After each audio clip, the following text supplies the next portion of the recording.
अलविदाई जुमा का दिन है और ये तो सारे लोगों को मालूम है कि रमज़ान मुबारक का महीना बड़ा ही खैर व बरकत का महीना होता है। इस्लामी नुक्ते नज़र से रमज़ान के महीने में रोज़ा रखना फ़र्ज़ होता है और इस महीने में रोज़े के साथ साथ रात को तरावीह की नमाज़ भी पढ़ी जाती है।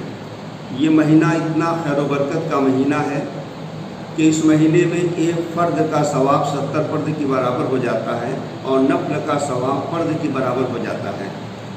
और ये महीना सब्र का, गमखारी का, एक दूसरे के साथ हमदर्दी करने का महीना होता है। इस महीने का एक एक लम्हा हम मुसलमानों के लिए कदर व कीमत रखता है। और इस महीने में जब जुमा का दिन आता है तो जुमा तो हम लोगों के लिए एक छोटी ईद हुआ करती है। रमज़ान के जुमे में खुसूसन लोगों की तवज्जो जुमे की तरफ और ज़्यादा बढ़ जाती है कि पहले ही से गुस्ल वगैरह करके कपड़े पहन के जुमा की नमाज के लिए निकल पड़ते हैं।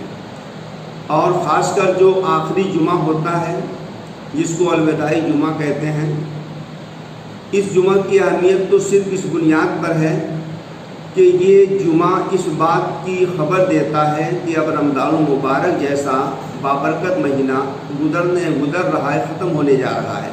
गोया ये रमज़ान का महीना आमद वदा रुखसत हो रहा है। इस पर हम सब मुसलमानों को एहसास होना चाहिए कि रमज़ान मुबारक का जो महीना गुज़र रहा है खैर व बरकत का महीना था।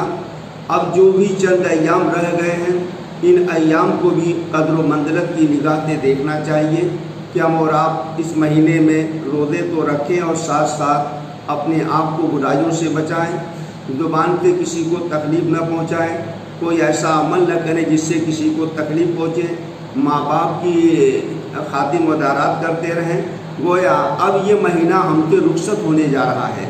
इसी रुखसत होने की खबर ये जुमा हमको दे रहा है। जुमतुल वदा में आम तौर से तो पूरे शहर के लोगों की एक बहुत बड़ी भीड़ होती थी, उमड़ की आ जाया करती थी।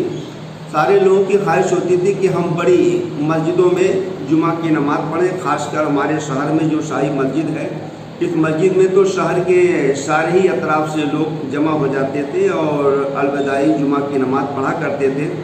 लेकिन मौजूदा हालात में जो लॉकडाउन की सूरत हाल है और दिन ब दिन कोरोना वायरस की बीमारी बढ़ती जा रही है, एहतियाती तदबीर के तौर पर समाजी दूरी को बरकरार रखने का हुक्म दिया गया है। लॉकडाउन पर मुसलमान तो मुकम्मल अमल कर रहे हैं, मुसलमान के सिवा और लोग भी उस पर अमल कर रहे हैं, बल्कि सारे ही लोग, मुल्क के अंदर रहने वाले सारे लोग लॉकडाउन पे अमल कर रहे हैं। इसीलिए नमाज जैसी, अलविदाई जुमा जैसी नमाज मस्जिदों में पढ़ने के बजाय लोग घरों में पढ़ रहे हैं। गर्चे उन लोगों को तकलीफ एहसास तो बहुत है कि मस्जिदों में नमाज होनी चाहिए थी, क्योंकि मस्जिदों में जब लोग जमा होते हैं, अल्लाह से दुआएं करते हैं, तो उससे बीमारियां दूर होती हैं, मुसीबतें ख़त्म हो जाती हैं। लेकिन जो हुकूमत का हुक्म है, फरमान है, उसकी जो हिदायत हैं, हम लोग उन हिदायत पे अमल कर रहे हैं कि मस्जिदों में चंद अपराधी जुमा की नमाज़ पढ़ते हैं और जुमा की नमाज़ पढ़ेंगे और बाकी लोग अपने अपने घरों में समाजी दूरी बना करके जुमा की नमाज़ पढ़ने का अहतमाम करेंगे। और हम लोग इस मुबारक महीने में अल्लाह रब्बुल इज़्ज़त से दुआ भी करते हैं और करते रहेंगे कि अल्लाह ताला इस बीमारी से पूरे आलम को महफूज करे।